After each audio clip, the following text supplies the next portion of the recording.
The BCFL is finally back in action after bad weather throughout the league led to the games on May 21st being canceled, followed by the league-wide break for Memorial Day last weekend. For what we will call Week 2, we get a look at two of the newcomers to the league, the Kentucky Cardinals and the Indiana Tornadoes. The Cardinals opened their season with a 22-6 loss to the other Indiana team in the league, the Cutters. The Tornadoes had a bye in Week 1, so they had been waiting all this time just to get on the field. Indiana showed no signs of rust. On the opening kickoff, Corey Bridges fielded it near his own goal line. He quickly found a seam, and he was gone. No, the kicker's not going to get him. He's going to go all the way for a 96-yard touchdown. And just like that, the Tornadoes are already ahead 6-0. A short punt gave Indiana great field position, and on 3rd and goal, Dom Rogers found Sidney Smith for a 10-yard touchdown, and less than 10 minutes into the game, the Tornadoes were already ahead 12-0. On their next possession, the Cardinals like to go for it on 4th and 3, but Maud Malone and Cornelius Edmond are there to make the stop in the backfield, giving the ball back to Indiana. And on the next play, once again it's Corey Bridges. He finds the hole, spins out of one tackle, spins off another tackler, makes a man miss, and he's going to win the race to the goal line for his second touchdown of the first quarter, and the Tornadoes' lead is now 18-0. Before the quarter runs out, Keyshawn Adams bursts ahead for 20 yards down to the Cardinals' 20-yard line. As we get to the second quarter, we get to the play where the Cardinals might just realize this isn't their day. Rogers' pass into the end zone is picked off.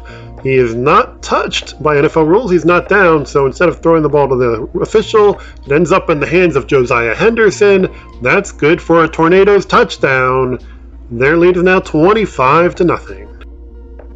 On the Tornadoes' next possession, Rogers finds a wide open Rodney Sutton for 21 yards down to the 22, but things do finally settle down for the Cardinals. On 3rd down, Adams is tripped up in the backfield by Chris Curry for a big loss. Then on 4th down, Adams is forced to scramble. Rob Lewis knocks the ball out, and Curry is there to recover for Kentucky. Things turn around for the Cardinals offense as well. After picking up their first down of the game, Rashawn Ragland takes it along the right side. He picks up 11 yards out to the 45. But a sack moves Kentucky back, and then this interception will bring an end to the drive, giving possession back to the Tornadoes.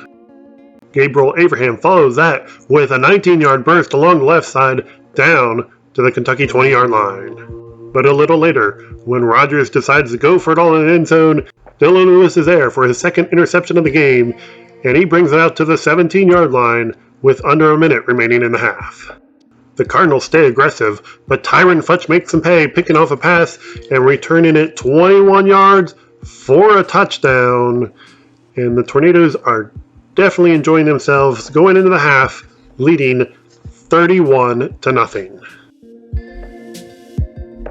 On the opening kickoff of the second half, Darius Dale can't quite take it all the way, but he does manage to spin out of this big hit, keep his balance before finally stumbling his way 45 yards to the Tornadoes' 35, and for the first time in the game, will have a snap in Indiana territory.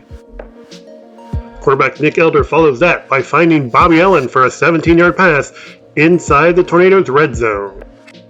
But Indiana calls a timeout to regroup, and on the next play, Deshaun Mills picks off the pass. He returns it 35 yards back to the 45-yard line. Indiana picks up one first down, but then Chris Curry returns the favor. He takes this interception back to the Tornadoes' 47-yard line. Elder then lofts a pass that Darius Dell makes a juggling catch for 20 yards down to the Indiana 27. Then Elder finds Allen. He takes the ball forward for 9 yards. And Kentucky follows that with a 9-yard pass to Antonio Edens down to the Indiana 9-yard line. The Cardinals can't finish off the drive, however, as Darian Taylor steps in front of a pass over the middle, picks it off, and gives the ball back to the Tornadoes with less than a minute remaining in the third quarter. After getting pushed back, Bridges finds Henderson over the middle for 27 yards, the Tornadoes' longest pass play of the game. But on the third down that follows, the Cardinals sniff out this screen pass to Bridges, and Mario Turner stops him for an 11-yard loss. Indiana is forced to punt, and the snap goes over the punter's head.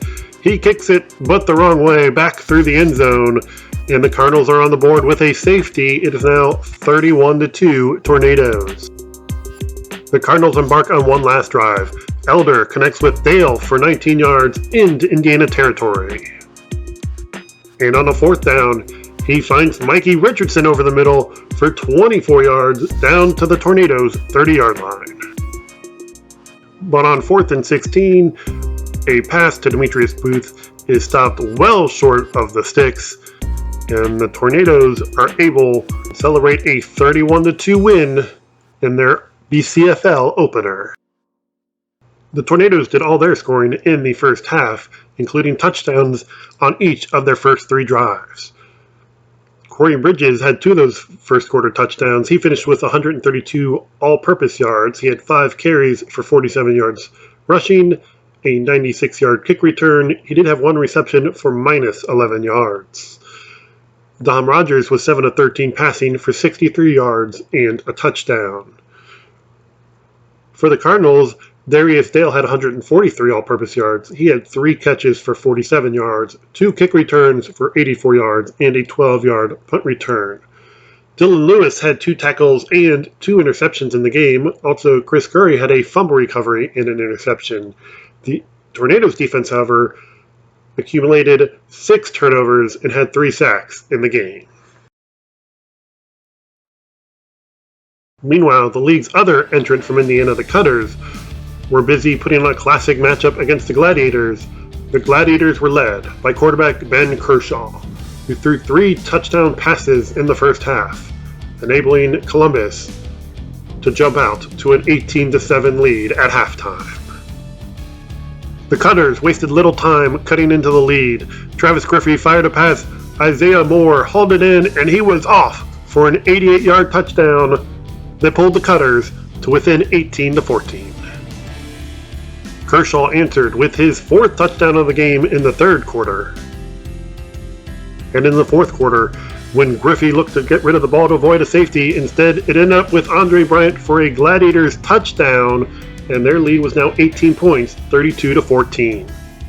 The tables get turned on the 2-point conversion that follows. This time it's Kershaw looking to avoid pressure. He flips it, and it is intercepted. It'll end up in the hands of Nick Land, who takes off, and he's going to go all the way and take it for 2 points for the Cutters on the defensive conversion. Indiana follows that with an 11-yard touchdown pass from Griffey to Moore, and when Griffey runs in the 2-point conversion, the Gladiators' 18-point lead is now down to 8, 32-24.